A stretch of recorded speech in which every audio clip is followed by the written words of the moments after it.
إن الحمد لله نحمده ونستعينه ونستغفره ونعوذ بالله من شرور أنفسنا ومن سيئات أعمالنا من يهده الله فلا مضل له ومن يضلل فلا هادي له وأشهد أن لا إله إلا الله وحده لا شريك له وأشهد أن محمدًا عبده ورسوله يا أيها الذين آمنوا اتقوا الله حق تقاته ولا تموتن إلا وأنتم مسلمون أما بعد.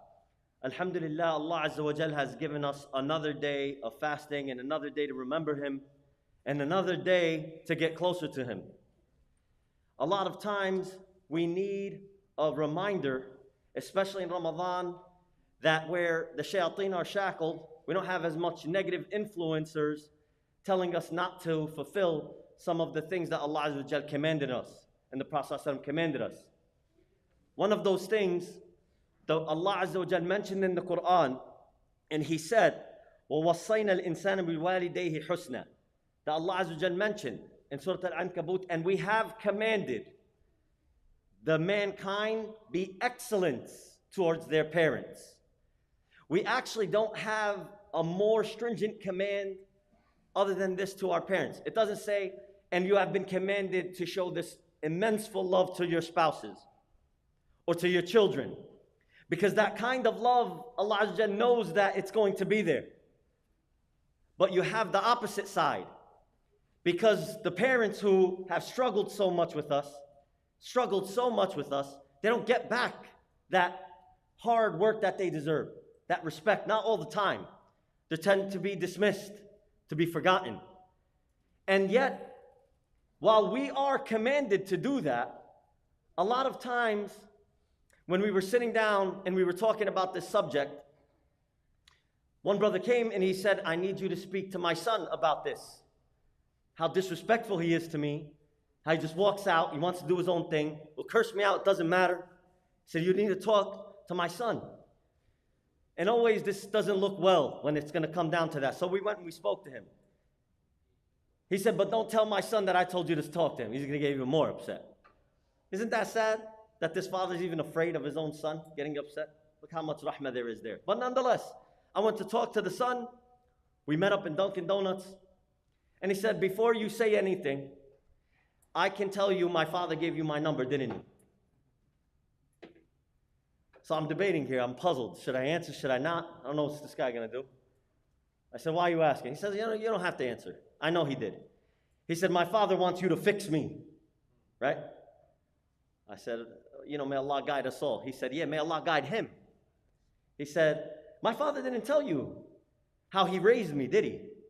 My father didn't tell you how he used to come home drunk, how he used to beat my mother in front of me, how he was never there.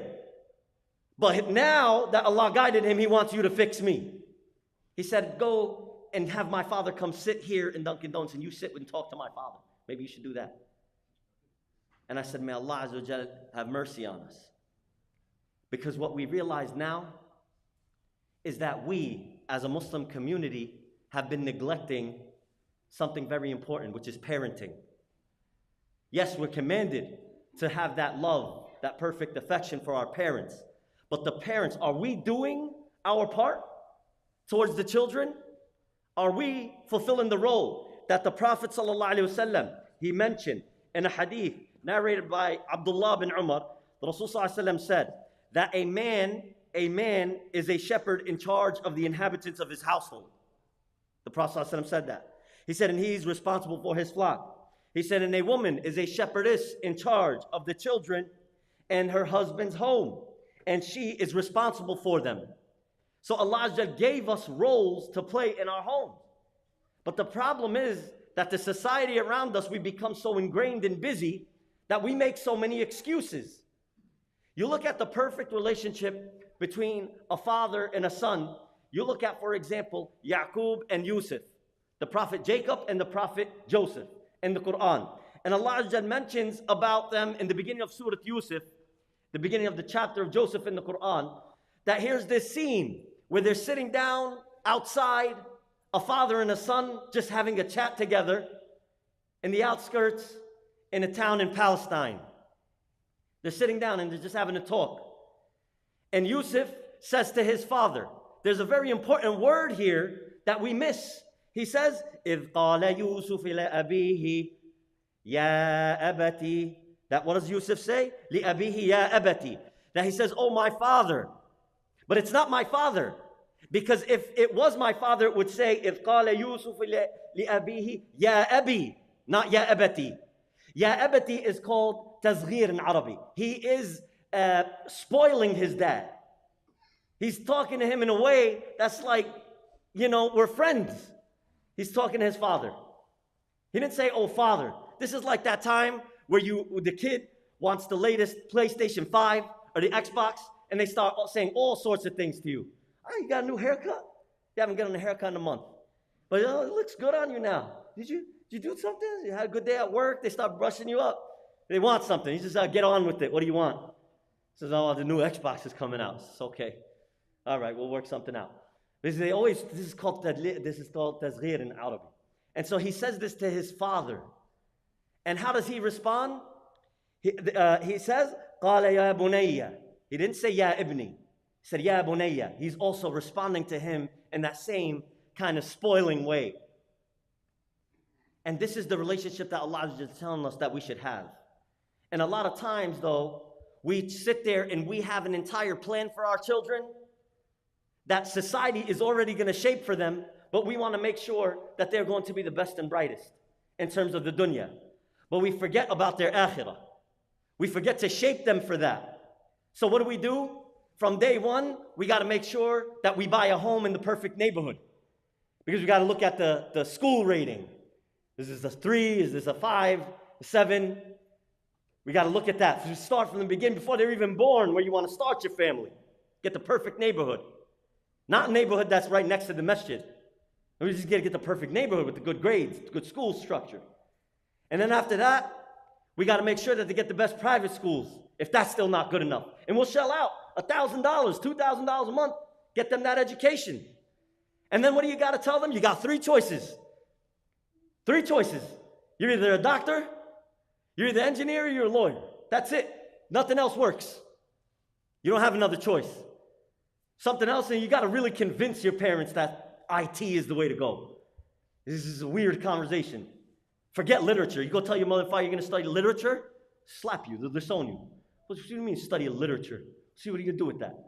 They want one of these three. That's it. They got to make sure you're going to make enough for what we don't know. And what is enough, what we still don't know. Because the Prophet ﷺ said, woe to the son of Adam. He'll want. And the only thing that will satisfy him is the dirt in his grave. You're never going to stop wanting. We're just that way. Me up here too. I'm telling you, we will all continuously want. We're the same. Allah created us the same. But we have to shape, because Allah gave the parents this role called the tarbiyah. The tarbiyah is a murabbi. In Arabic, it comes from the root word of like to mold clay. To mold clay together. So you have a responsibility, O mothers and fathers, to raise and shape these kids the way you want. The way that Allah said so. And that's why you see them all being raised of different kinds. The Prophet ﷺ told us in a narration, before the child is even born, Allah instructs an angel and assigns an angel to the womb. And Allah to guard that womb, to watch it over it. And the angel turns to Allah and says, oh Allah, it is now a drop of semen. And Allah knows, but it's for us to benefit this narration. It's the reason we're being told it. Oh Allah, it's now a drop of semen. Oh Allah, now it's a clot of blood. Oh Allah, and then he will say, oh Allah, it became a lump of flesh. And when Allah decides to finish its form, to allow it to continue, then it will say, my Lord, male or female. Oh Allah, will it be bratty? Will it be a tough personality, or will it be easygoing? Personality's there. And also, what about its livelihood and its age? These are things that are written in the womb. And yet we are so concerned with how much money they're going to make. It's written, brothers and sisters. You just got to make sure that you teach the kids to earn it in a halal way, to spend it in a halal way. You think the society and the friends that you surround yourself around them is not going to shape them? They'll probably wind up going one of those 3 routes that you want them to by default. You don't even need to tell them. But what we are not getting through to them is that, hey, are you aware of the day of judgment? Are you aware that even though I'm not with you in school, Allah sees what you're doing?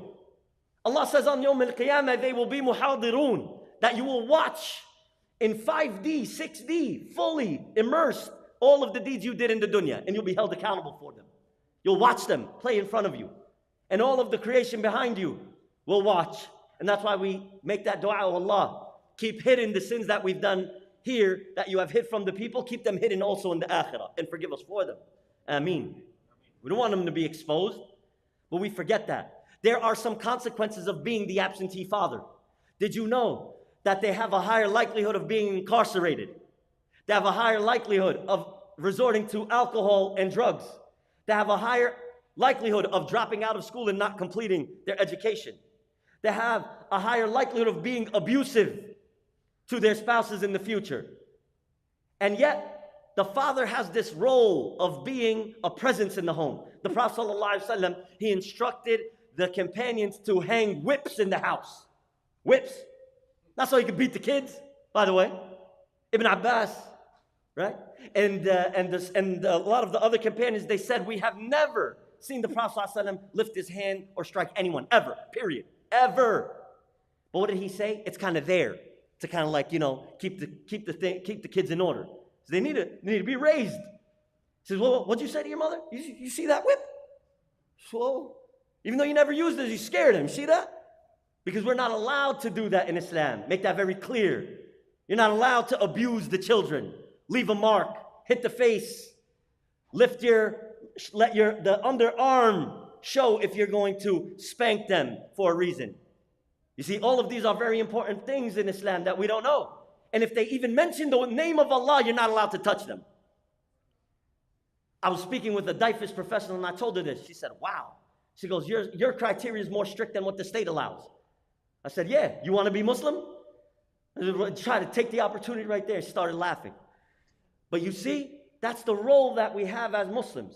But we're failing in it sometimes because we're so busy with work and whatnot. The mothers, we have absentee mothers now as well. And that safety and comfort and the likelihood of them being successful in life also depends mostly on that mother being present. And yet today, unfortunately, we focus so much on ourselves that we forget that this next generation has to be raised. So the moms, they're just going right out to the workforce like everybody else, children or no children. Hey, that's what grandparents are for. We just drop them off there and we keep going about our career and our day. Well, that's a problem. That's a big problem. Because Allah said that is your responsibility. Now, we're not talking about the people who are struggling that they need to have that. They need both parents working because that's absolutely halal. But we're talking about the mother and father presence in these children's lives that we are neglecting, brothers and sisters. One sister came up to me after this khutbah. I gave in another location. She said, do you know why my generation is as empowered as it is today? Do you know why? I said, no, I don't. I thought she was going to scold me. I really did. I was a little scared. And she said, no, I'll tell you why. Because my mother's generation made the sacrifice to raise their children. And we are selfish and not willing to make the same sacrifice. That's why. Because our mothers raised us to be this way. But we're not raising the next generation to also carry that out. The most beloved role in Allah's view for the mom is to be that mom, not the CEO of Amazon. But that's great if you could get there. Good for you. Because everybody has their own circumstances. But in Allah's view, the mom is the mom. And she has that role. And He made it very clear. Your father has rights over you. How many times the mother that Allah Azza wa Jal, the Prophet ﷺ mentioned to us. And so I ask Allah Azza wa Jal that He allows us to be a ummah who fulfills this role, who takes on this responsibility of being there for these children and showing them the true way of Islam and empowering them and being conscious of Allah Azza wa Jal and the message of the Prophet Muhammad sallallahu alayhi wa sallam. أقول قولي هذا واستغفر الله لكم يا رب العالمين.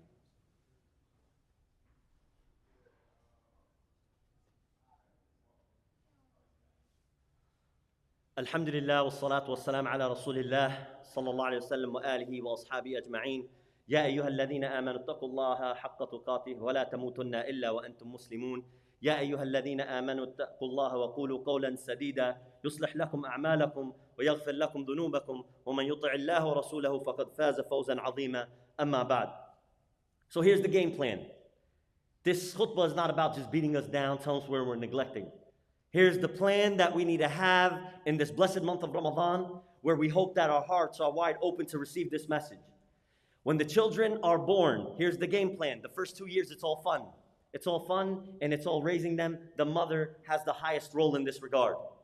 And then from the age of about 2 to 7, this is also just enjoying them. You're their role model. I want to make that very clear. You'll notice this. Everybody will say the same thing. You'll see the same thing. Your kids copy you.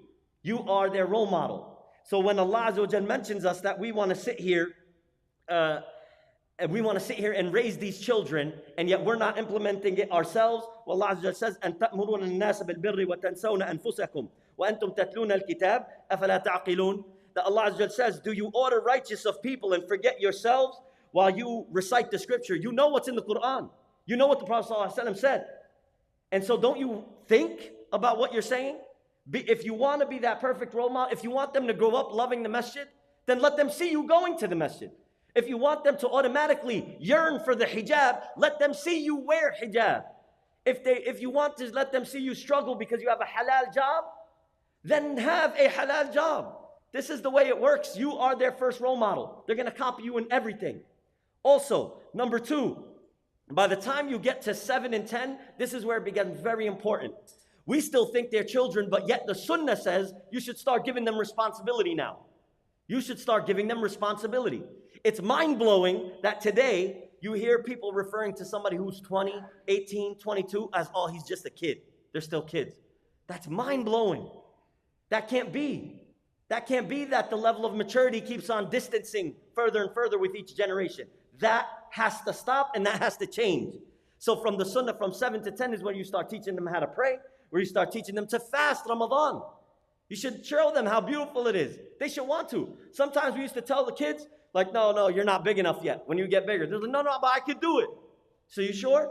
Okay, but if you can't, let me know. They said, no, and you're talking about 3, 4, 5-year-olds, 6-year-olds wanting to do that on their own because they see the family around them, the structure around them doing it, and they see how beautiful it is. Versus the family that's always complaining. Oh, I'm thirsty.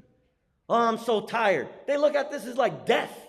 Ramadan. So, fasting? No, I'm not old enough yet. That's it. And yet, fasting is supposed to teach us patience. It's supposed to teach us the beauty of doing this for Allah Azza wa Jal. And that's why the Prophet ﷺ said that the fasting person, they'll find two blessings. One, when they break their fast each day, they get a little happy. Everybody gets excited. What's for dinner? Everybody's preparing. And he said, and then on the day of judgment, when you don't even know what's in store for you, when Allah Azza wa Jal has that reward waiting. And I said that one time, not even thinking that there were children listening. And a child came up to me and says, what's the reward? I got to know. It's only a 7-year-old. I said, what are you talking about? I said, you said there's going to be a reward later on after we die. I said, okay. He said, what is it? I want to know. Because my mom said if I fast, I get dessert. But what do I get over there? I said, something that you can't even imagine. I don't know what to tell her. Because if we don't know, it's something so magnificent that we don't know. But you see, you show them the beauty of this religion, and they'll want it themselves. Last but not least, Abu Bakr al-Khalal, rahimahullah, he mentioned that Umar ibn al-Khattab, radiyallahu anhu, he's commanded the Muslims. He commanded Muslims, he said, learn before you lead. Learn before you lead. We should be studying the Sharia so we know how to teach it to the next generation. That's why. We shouldn't wait for it to be too late. We shouldn't wait for the children to be 13, 14, and 15, or think that that's the responsibility of the Sunday school in the masjid. It is your responsibility, O fathers and O mothers. And so we have to learn this religion so that we could teach it to the next generation. That is the way that we are going to be successful. And I ask Allah Azza wa Jalla that He allows us to be successful, and He allows these children to be raised in a way that He is pleased with. And I ask Allah Azza wa Jalla to not allow us to be so concerned with the results, brothers and sisters. So concerned with the results, because if you look at Nuh alayhi salam, and his child was not guided to Islam, the prophet Noah, Nuh was not a bad prophet. He was not a bad father. He was a perfect prophet and a perfect father. But Allah guides who He wills, and He does not who does not want to be guided. So we ask Allah Azza wa Jalla that our children are guided to the highest rankings of Jannah. We ask Allah Azza wa Jalla that we are able to follow in the footsteps of the Prophet Muhammad sallallahu alaihi wasallam and all those Muslims who came and died after him. Allahumma hdina fi man hadayt, wa afina fi man afayt, wa tawallana fi man tawallayt. Allahumma barik lana fi ma a'tayt. Allahumma ballighna laylatul qadr. Allahumma ballighna laylatul qadr. Allahumma ballighna laylatul qadr. Allahumma har al-masjid al-aqsa. Allahumma har al-masjid al-aqsa. Allahumma har al-masjid al-aqsa. آمين يا رب العالمين. وهذه دعوانا أن الحمد لله رب العالمين. وقيموا الصلاة ويرحمني ويرحمكم الله. وصلى الله على محمد وآله وأصحابه أجمعين.